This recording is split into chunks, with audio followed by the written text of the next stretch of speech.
I've told them either way. They can do either way, audio or video. All right. So, now, is this the Seventh-day Adventist group? Yes. Okay, good. I'm only speaking to Eskimos and Seventh-day Adventists today. I do that every Tuesday. How are you, Mr. McAfee? Thanks for joining us. I am good. We really appreciate the opportunity to get to talk to you.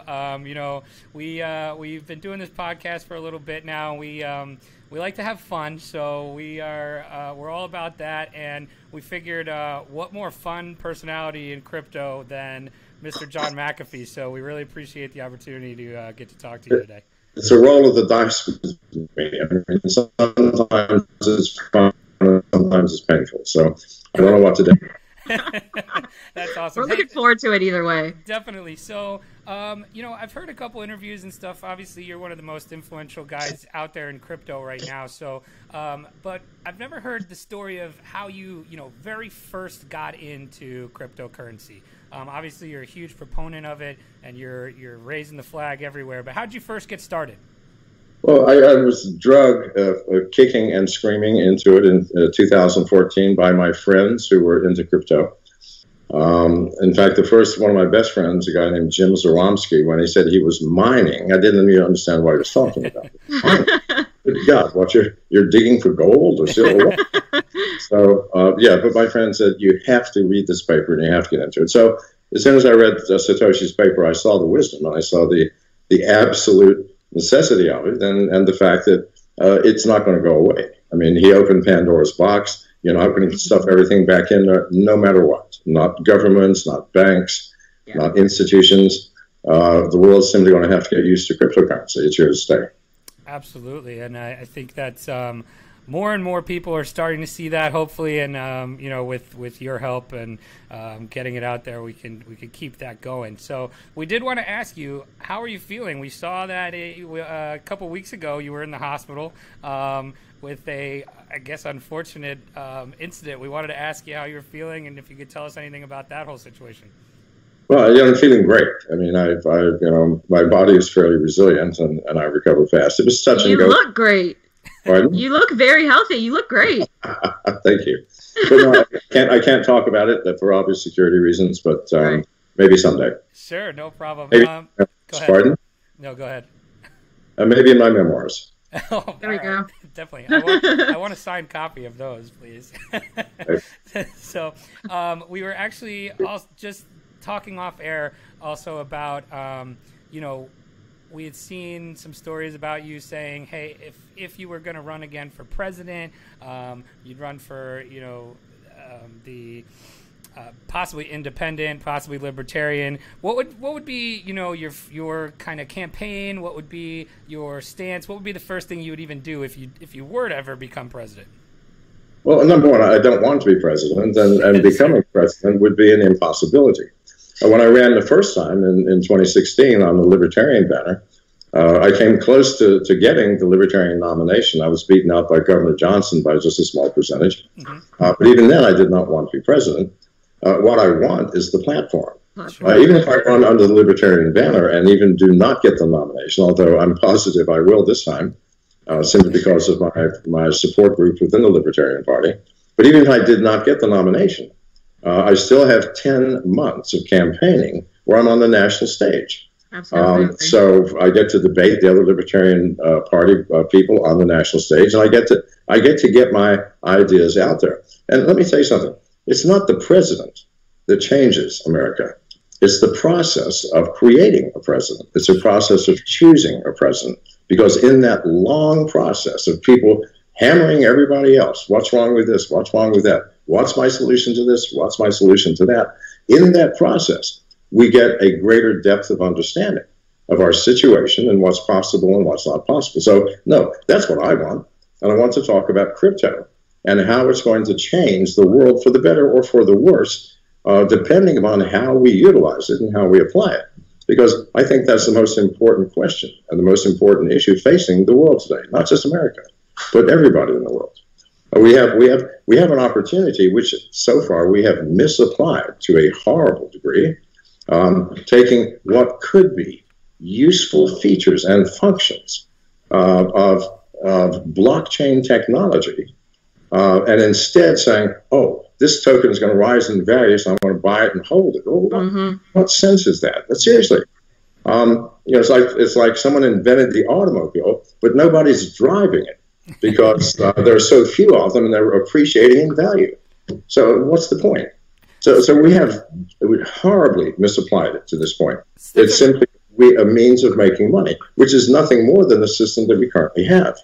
So we need to make the world aware of the enormous possibilities of crypto when applied on the platforms that we have today. Provide enormous power. I mean, for example, I think one of the greatest tragedies was of an ICO called Outings. Now, what's Outings?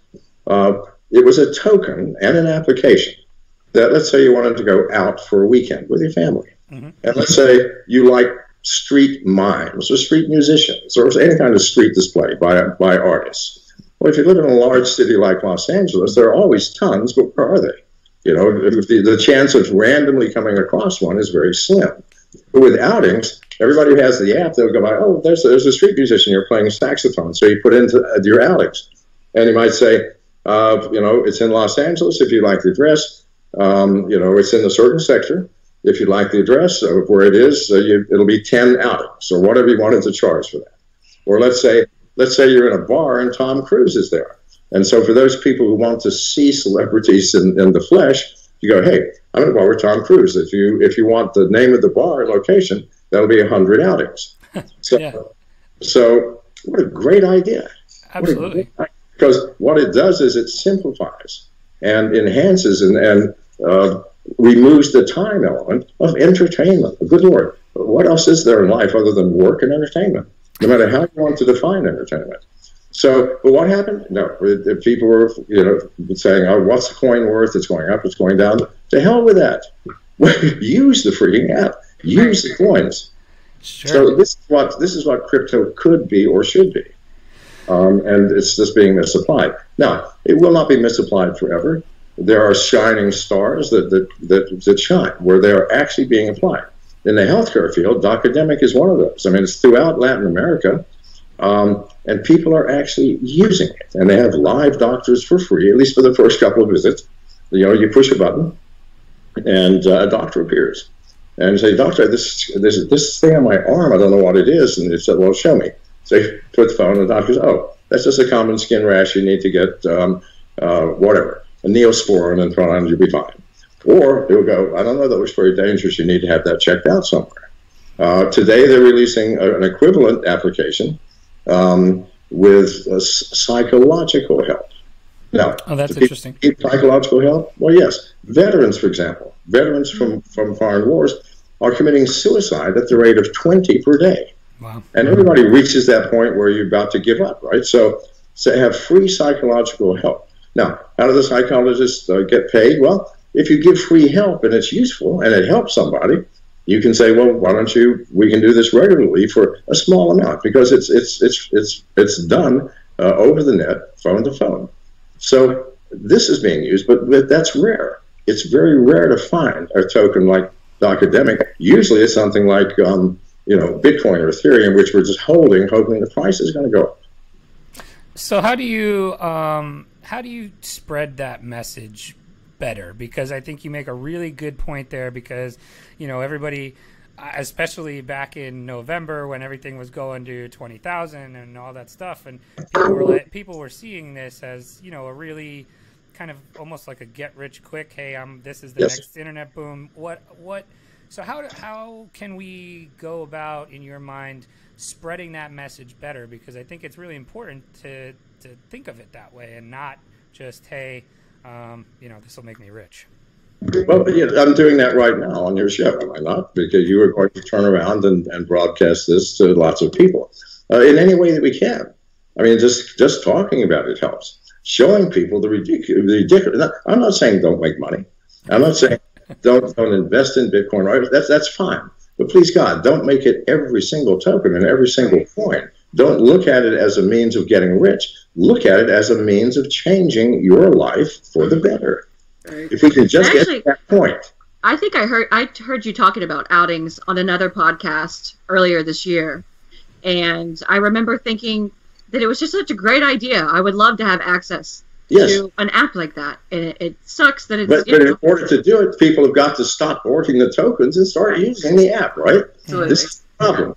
They're less interested in what the app can do than they are in whether the token is going to go up in value. Mm-hmm. So that simply has to change, and I think it will as we get more sophistication and more experience, and people will start seeing the value. Because really, what we want money for, what we want to get rich for, so we can enhance our lives with the things that enhance them. Maybe better cars, but that's what the tokens are supposed to do themselves. Right. Yeah. It's counterproductive. Look at them as a store of value rather than a life-enhancing possibility. Yeah, I think so. How do you? And this is just a question that I always have, because we talked to somebody on the podcast that had been around for since 2009. So back then he was using Bitcoin for currency, and now you kind of see it changing a little bit into this store of value narrative. So I'd be interested in your opinion on that as well. Well, Bitcoin is a currency. I think as a currency, there are some that are easier, and some that are more preferable to use. I think Ethereum, for example. I mean, we all know that Ethereum, if both parties accept it, is faster and cheaper, and it does exactly the same function. So, and I think this is even going to change. As more and more privacy coins come out, like Monero, you're going to see people who are finally realizing that even with Bitcoin or Ethereum, everything you do can be tracked. Everything. Right. Absolutely. They can watch your Ethereum move from one wallet to another wallet to another. Mm-hmm. And maybe they don't know who's the owner of that wallet, but you can certainly infer a lot. Absolutely. So if people don't like that, knowing that the government can track them, knowing that your neighbors can track you, knowing that anybody you've ever sent an ether to can track you, you might want to think about privacy coins. So I think more and more privacy coins are going to reach the center stage. And in terms of a method of payment, whether it's Monero or Bitcoin, Bitcoin Private or whatever, they are going to be more and more used, because who does not want privacy? Mm-hmm. Absolutely. Who actually would prefer that everybody see what you're doing with your money? Yeah, you brought up a good point about your neighbors knowing what you're doing. I mean, yes. if you paid your lawn man would know that's your wallet address, and he could see whatever you had spent money on ever. Absolutely. We don't have access to anybody's bank account. We can't see that now. Why would we want that in the future? Yes, and so this is the problem that will be solved and can be solved now by simply switching. I think Monero is the most widely used privacy coin. Mm-hmm. It's not universal. But if you go onto the dark web, that's virtually all that people will accept, right? So I don't know which it will be, but one of them or some of them will end up. What's that? Okay. Weather warning. Yeah, we're living in a storm here. So yes, I don't know which it will be, or it will be a number of them. But privacy coins will take the center stage as payment, because nobody would prefer that your neighbor, your gardener, the government, and everybody you've ever sent money to or received money from knows exactly what's in your wallet. Mm-hmm. And who in the world wants that? So they will come, and they will take center stage. So that's an interesting point too. So that kind of leads me into thinking, be interested in your opinion on regulation, and especially here in the U.S. with kind of how it's being treated so far. Do you think it's necessary? Do you think we are seeing some good movement towards that, or what's your opinion there? You're asking a very radical person that question. Right, well, that's why, we know. That's why we want to know. Anything that's good has ever come from any regulation, ever. Because what is a regulation? A regulation is designed to protect the innocent or the untutored, the unaware. Because if you're taking care of yourself and you know exactly what situation you're in, you're going to be cautious. You're going to be suspicious. You're going to trust no one, which is what life is all about. But if you're not, why the hell are you in the space? Right. When you come out to the Dodge City, you don't have a gun. You don't want to learn how to use a gun. and you expect to walk into a bar and order a drink with no problem? I'm sorry. It doesn't work that way. This is the world. That's a good point. If you look at the highly regulated sections of our government, the most regulated is the Food and Drug Administration. Right. Now, what does that mean? It means, for example, I had surgery for cataracts a month and a half ago. Now, the doctor told me that the best he could do was still not good enough because the FDA has not approved the good stuff that the Germans, the British, and the French and every other country has been using for 5 years. Exactly. Why? Because the FDA has not approved it. Please God, who is that helping? Yeah. Who is? Life is a risky business, and you are responsible for yourself. So no, I don't believe in regulations, and I think that regulations do nothing but impede, because those of us who do know what to do are restricted by the regulations of those that don't know what to do. Mm-hmm. So we have to adhere to a world designed for idiots. That's what regulation is. That's very true. To be treated like an idiot, I would rather take responsibility for myself and move on. But no, did you show me one single regulation ever by a government, even if it's a law to protect everybody, like in the 1930s, alcohol is bad, you may not fucking drink it. More alcohol was consumed during that period than in all of U.S. history. Yeah, absolutely. It doesn't work. It cannot work. You cannot change people's behaviors. I'm sorry. They change themselves when they see that they hit a brick wall. You become addicted to cocaine, you lose your wife, your job, your car, and all of your money. Pretty soon it becomes really clear. You're going to learn. Yeah. But saying you may not use cocaine, that doesn't work. It just simply goes, it must be good stuff. The government doesn't want to see. So no, I don't believe in regulations, and that's my answer. No, that's a great answer, and I think it's interesting because I think the government is trying to stifle or not stifle innovation, but I don't know. It's a tough scenario in the U.S. and they're not trying to stifle anything. They're trying to cement their own position. Mm-hmm. The SEC, for example, the SEC wants to control everything involving a transaction or a movement of money from one party to another, any business thing. And why? Because the more responsibility you have, then the more people you get to hire, and the larger your budget, and the more important you become. Yeah. This is human nature. I'm sorry. And so, no, they're trying to reach into crypto is absolutely absurd. The Supreme Court made a judgment in the 50s that they gave 3 absolutely necessary conditions to exist before you can call something a security. None of those fit. None of those can be applied to crypto, and yet the SEC still insists they're securities, we're going to control it. It's the overreaching of every branch of the government. This happens in all governments, not just ours. The more power you get, the more corrupt you become. This is just a fact of life. Yeah, awesome. So I appreciate that. So you mentioned a couple projects that you are interested in, obviously academic outings, things like that. We wanted to, know a couple other ones that you might be thinking about. But the one thing I did want to ask first, I've been following your Twitter and everything. What is BitFi and why should I have it? Well, BitFi, okay, I'm calling it unhackable. People claim there is no such thing.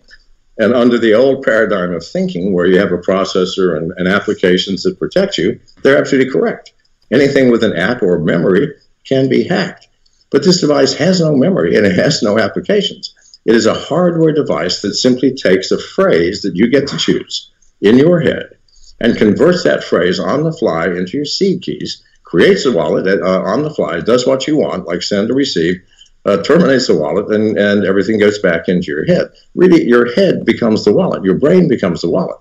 And if you can remember a simple 30-character phrase, which is more than the largest supercomputers could ever randomly find in a million years, then if you can remember that phrase, it's unhackable. Now, sure, someone could kidnap you and start removing your fingers and ask you for the phrase, but then the wallet has another thing. You can choose a fake account or a fake thing, or as many as you want, and put a few Bitcoin in there or a few Ethereum.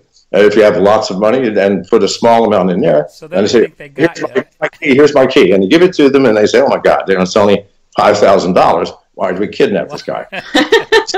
So it has that feature as well. But yeah, we can't prevent people from voluntarily or under duress giving up their code. We can't keep people from being foolish and telling it to their wife when, unbeknownst to them, their wife is having an affair with a neighbor and she's planning on leaving you anyway, right? So, no, we can't protect from stupidity. But if you follow the very simple instructions, it is unhackable because there's no memory on the device and no software. Yeah. It is simply a translator that translates your phrase into seed keys. End of story. That's really interesting because that to me also says, I mean, I don't have one personally yet, but I will probably be getting one because I think it's pretty cool. You could technically lose it then, correct? And as long as you have your... Just buy another one. Just buy another one, and it fits right in. It takes your phrase and gives you exactly your seed keys. So as long as you have your seed key... It's pretty amazing. No, as long as you have your phrase, okay? It's hard to remember seed keys. That's 10 or 12 words that are random, and I can't do that. But you get to choose your phrase, McAfee says to be or not to be. Okay, what are the chances of someone else choosing that phrase, right? Right. And to try to randomly find that phrase, almost impossible because of the near infinite combinations of 30 characters.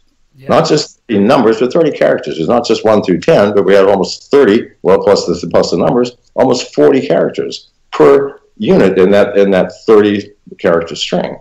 I mean, so the chances of randomly finding it are 1 in many, many quintillions. That's pretty interesting. I'm definitely going to look into that a little more. How about any other projects that you're interested in? Well, we're coming out.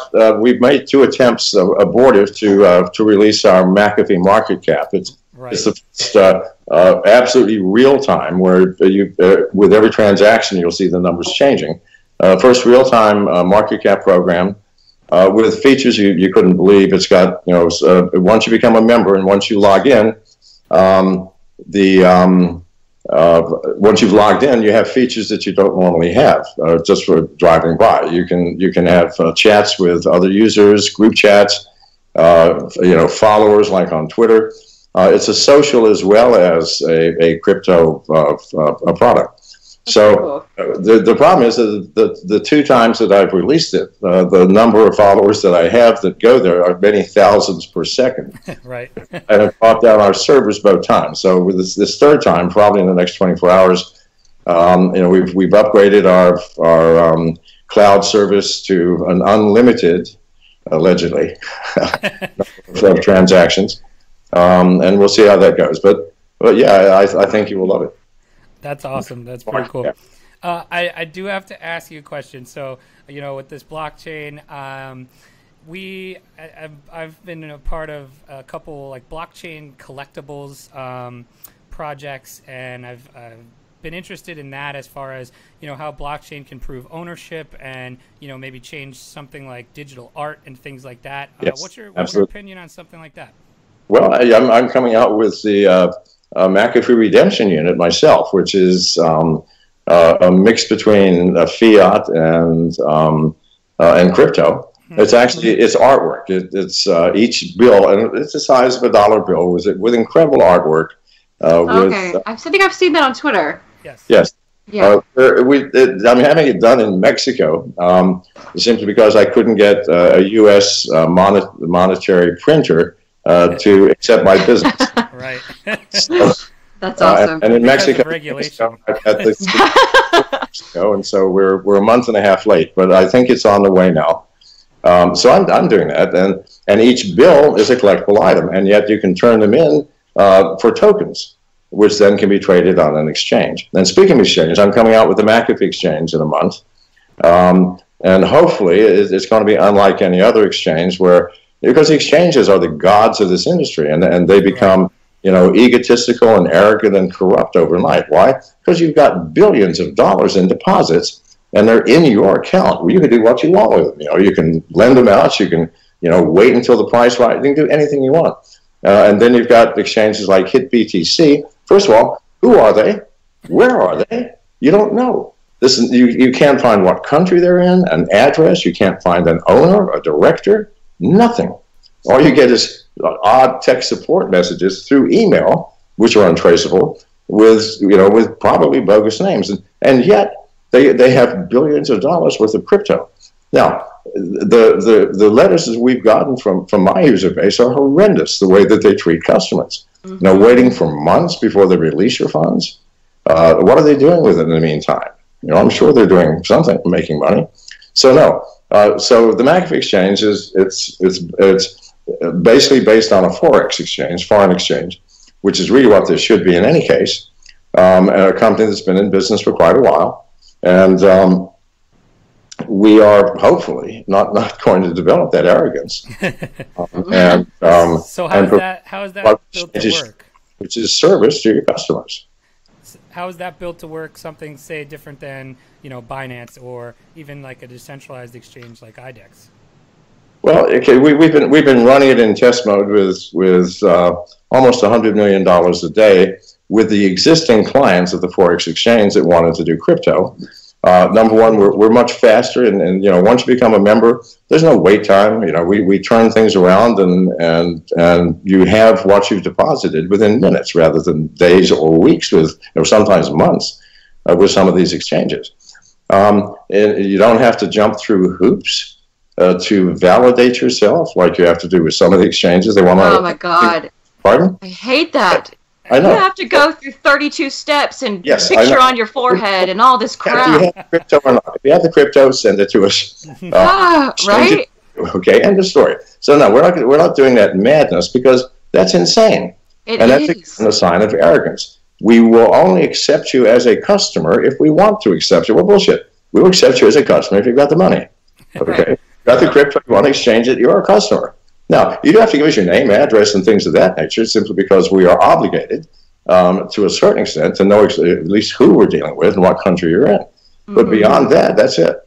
So I think you will find it to be a user-friendly and a completely non-arrogant exchange. I'm hoping it's going to be a reflection of my deeper personality, which is very humble. That's cool. Yeah, that's cool. I think you make a good point about the exchanges because, I mean, even places like Binance, they're obviously probably the leader right now, but even just to get coins listed on there, it's like a king's ransom just to get. Oh yes, you got to buy a Lambo plus pay their outrageous fees, and even then they choose no.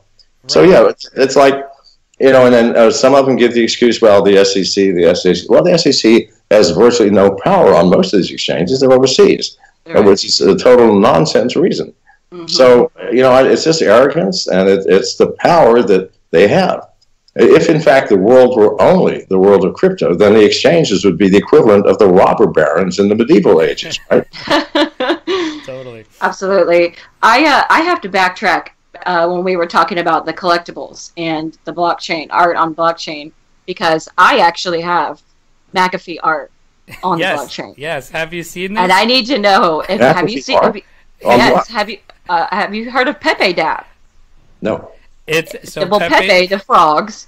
Oh, Pepe, yes, of course. They're little trading cards on Pepe Dap. It's on Ethereum. Yeah. And my first card that I ever bought was a frog McAfee.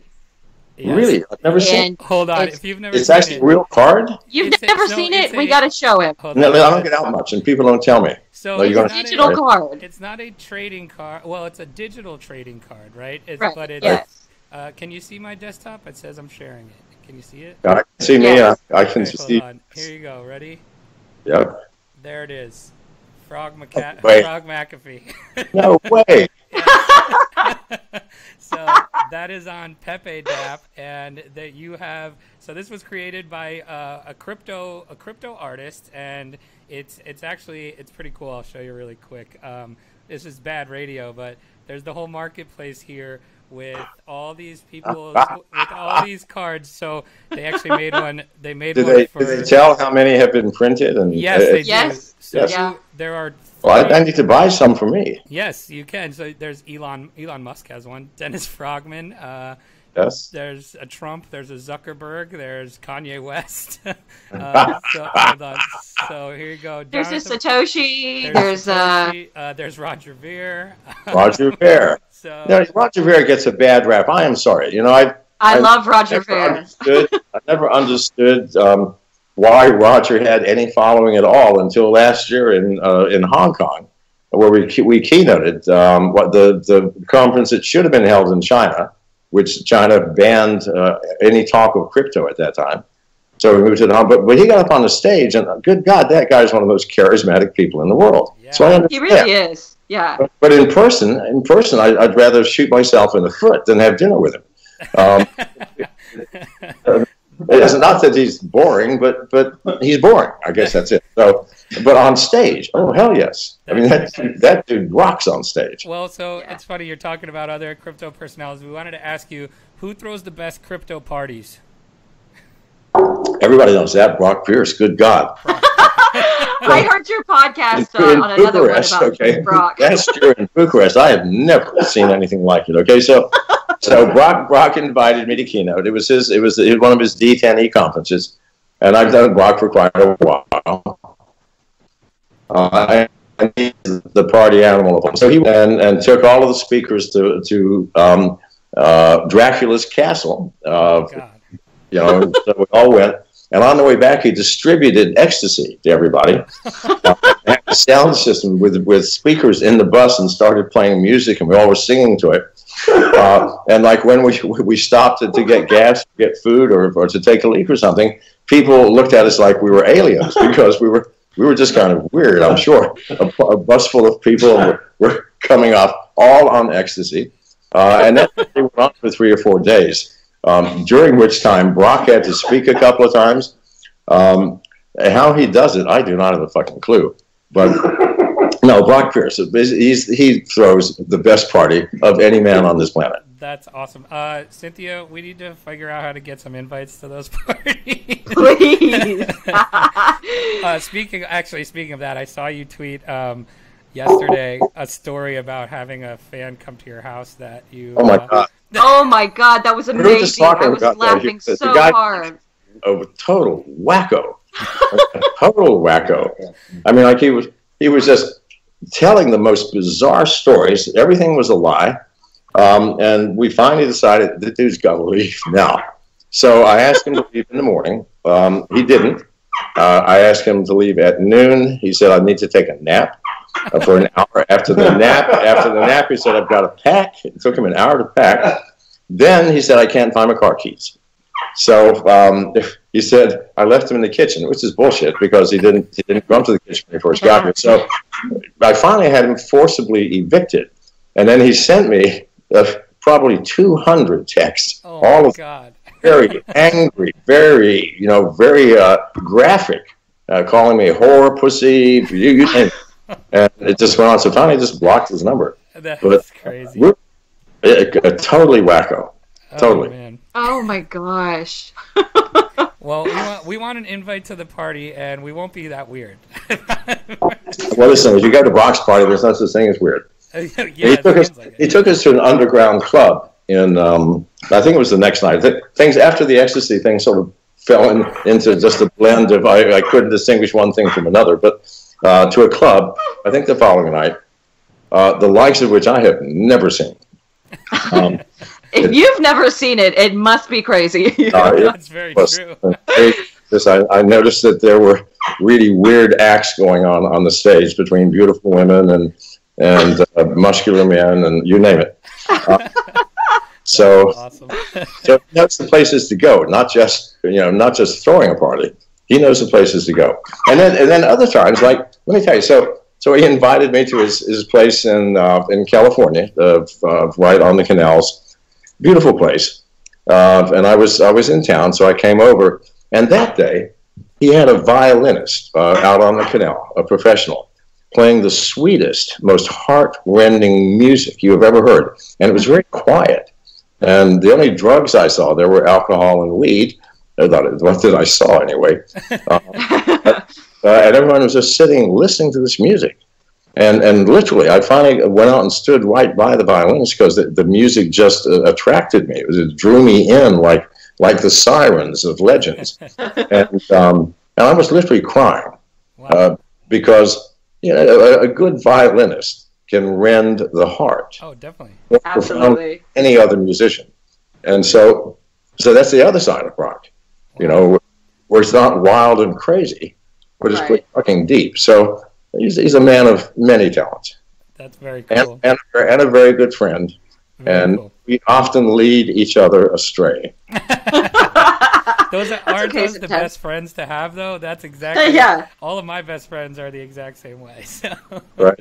Anyway. So I'm a connoisseur of legal research chemicals. Why? Because they're infinitely better than the old standbys of heroin and cocaine and speed and all that other nonsense.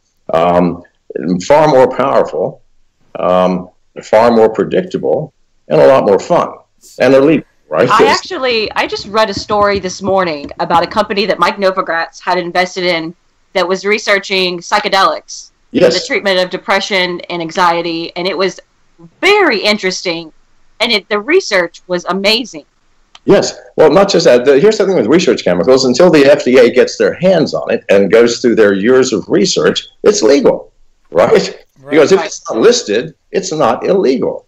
So what happens is, and everybody knows that the FDA will finally make it illegal, like they did with MDPV, which I probably should be illegal, actually.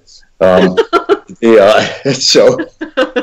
years before the FDA finally make it illegal, they've come up with an analog, total different chemical structure, which is legal. Mm-hmm. So I'm a fan of these things, and so from time to time I pass them on to Brock, who doesn't have the time to research like I do. And I've always been into researching, drugs and their effect on the body and the mind. Not that I'm a specialist, but I've certainly consumed more than the two of you could ever carry. Speaking of what it does to your mind, and that the same articles that I was reading, it was amazing when they talked about the transformation, the positive transformations in your brain that take place after, like, say, a trip on mushrooms, psilocybin, or however you pronounce it. Yeah, psilocybin. That's a fairly mild psychedelic. DMT. Have you ever tried DMT? And the peyote cactus buttons, I think, are very similar in their effect. But again, very mild compared to the new age research chemicals that produce similar but far deeper and more profound reactions in the brain. Absolutely. Have you ever tried DMT? Oh, yes, many times. I've actually overdosed on DMT. I would not advise it. So I'm glad you said that, because our third host wanted us to ask you specifically about DMT, so now you may have kept it on. I've taken as much DMT as he could carry, I'm sure. But let me tell you, these are nothing compared to the psychedelic, the new research chemicals coming out of Russia and certain parts of China. Even though China's trying to crack down heavily on it, they're still producing. The most powerful drug I've ever taken is MDPV, methylene dioxypyrovalerone. And that is, I think everybody who's taken it will say it is the most powerful drug on the planet. Wow. The problem with it is it's got a very narrow band of dosage, 5 milligrams. You can't even get a scale that's going to measure 5 milligrams, is about the max dose. We're trying to measure out 5 milligrams without a scale that costs less than $10,000. Right. So people were eyeballing, right? So if you take 10 milligrams, you are going to have a trip that you will never fucking forget. It's not going to be pleasant. If you remember some years back where the man ate someone's face off in Florida. Oh, yeah. Yes. He was on MDPV. Oh. And I live in Florida, and everything crazy happens here. Pardon? I live in Florida. I'm here in Florida now, and everything crazy that happens in the news, it's here in Florida. Yeah, I'm sure. Well, that was pretty crazy, but that was MDPV. It was insane. Now, I've taken probably 1 kilogram of MDPV while it was legal, and I know for a fact that you do not ever want to go over that dosage line because there's a change in your brain that is impossible to understand unless you've experienced it. Right. Where everything becomes so intense. And by the way, MDPV is the only drug I know that gives tactile hallucinations. So you might be standing in line at the bank and you're feeling somebody giving you head, and you actually so it's like it's actually fucking happening. What? Yes. Or no, it's a crazy drug because I've never experienced that. And most of my hallucinations have been auditory or visual, but tactile. I mean, it's hard to deal with, right? So So you're reaching down trying to pull somebody's head off of your crotch, and there's nobody there, right? That's amazing. Oh, no, it's a strange fucking drug. That's the most powerful, and certainly the one that I would not recommend people try just out of curiosity. I mean, you've got to be a serious psychonaut. Probably tested the waters with some less potent things before. The tested with something like alpha PHP, okay, which is maybe 1/20th as powerful, but gives similar things without the tactile hallucinations, which you could do without anyway. I promise you. It sounds like it. That's probably how the guy tried to eat the guy's face. He was probably reacting to something like that. Yeah, something absolutely. I thought it was like his dinner plate. I thought it was a nice juicy steak or something. Who knows? Exactly. Why are you fucking me in the butt? You know, it's like, who knows? There it is. I mean, seriously, you want a spooky experience. A tactile hallucination. You're just not prepared for it. It's just not prepared. I mean, hallucinating oral sex doesn't sound that bad. You try it out and try to function. And that's in the bank. MDPV will last for 48 hours. Oh my God! And then after that, you're not going to sleep for another 3 days. Oh my God! So no, I'm trying to function. Having tactile hallucinations is absolutely not possible. It really is not. That's crazy. Well, I'm glad we got our third host was very sad he couldn't be here because he wanted to ask you about those. So I'm glad we got those for him. Awesome. We want to wrap up in a couple minutes, but we respect your time. We just want to give you a couple like rapid fire things. What was your favorite drug was on there? We'll skip that one. What's your favorite food? My favorite what? What's your favorite food? Raspberries. Raspberries. What's your favorite drink? Scotch, single malt. Doesn't matter what brand. All right. How about your favorite car? Well, it depends. So it depends on what you want. I mean, if I'm on the beach, I want a dune buggy, made from a Jeep Wrangler. If I'm trying to pick up an important person, I'd like my Bentley convertible. And if I want a nice, comfortable ride for a long distance, I'll take the Lincoln Navigator. So it depends on function. I have a feeling this next one will depend on function too. What's your favorite gun?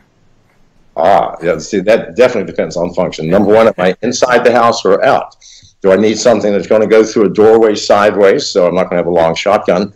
But for handguns, I have two. One is the Glock 17. The other one is the FN57. That's the one that has bullets that look like rifle bullets. Both of them are awesome sidearms, and I have both. I'm carrying my Glock now. I always carry a gun, always. And usually, if I'm alone, the gun is not in my holster; it's in my hand. So, actually, ready to go. For a long gun, I prefer shotgun, 00 buckshot. In a semi-automatic. That way you don't have to pump. That way, if you can find a way to hold the muzzle on something, you can fire with one hand and fire your pistol with the second hand, which I'm very adept at, by the way. I hope I never have to find that out. Yes, I do too. Awesome. Well, so we just have one more.